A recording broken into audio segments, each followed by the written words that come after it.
That's my last duchess, painted on the wall, looking as if she were alive. I call that a piece of wonder now. Frappadov's handwork, busily a day, and there she stands. Will it please you sit and look at her?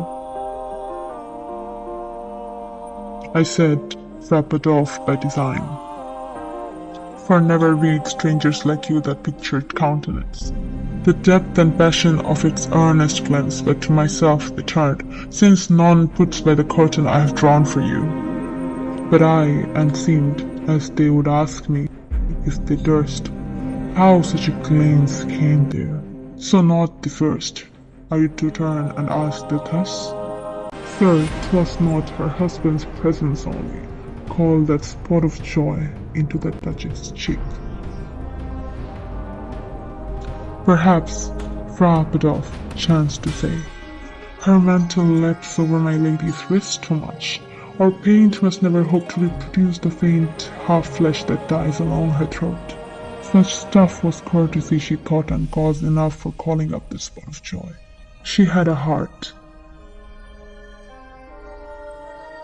How shall I say? Too soon made glad. Too easily impressed. She liked whatever she looked on, and her looks went everywhere. So 'twas all one, my favour at her breast, the dropping of the daylight in the west. The pot of cherry some officious fool broke into the orchard for her, the white mule she rode with round the terrace, all and each would draw from her alike the approving speech, or blush at least. She thanked man. Good, but thanked. Somehow I know not how, as if she ranked my gift of a 900-years-old name with anybody's gift. Who'd stoop to blame this sort of thrifting?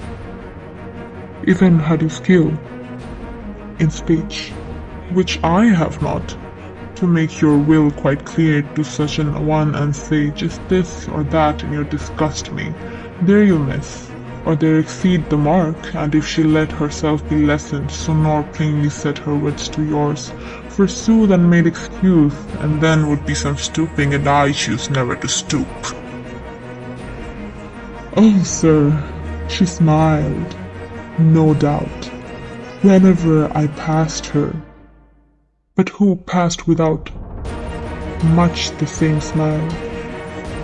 This grew, so I give command.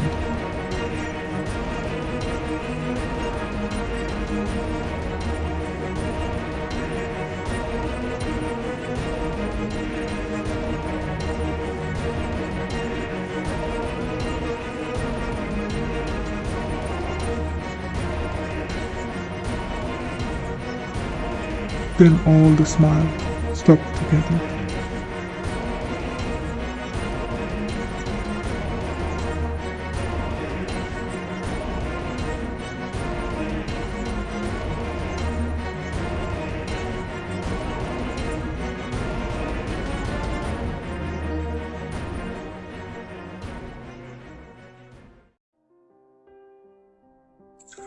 There she stands, as if alive. Will it please you rise? We'll meet the company below then. I repeat, the Count your master's known magnificence is ample wine that no just pretence of mine for dowry will be disallowed. Though his fair daughter's self, as I abode at starting, is my object. Nah, we'll go together down, sir. Oh, notice Neptune, though taming a seahorse, caught a rarity which claws of Innsbruck, casting bronze for me.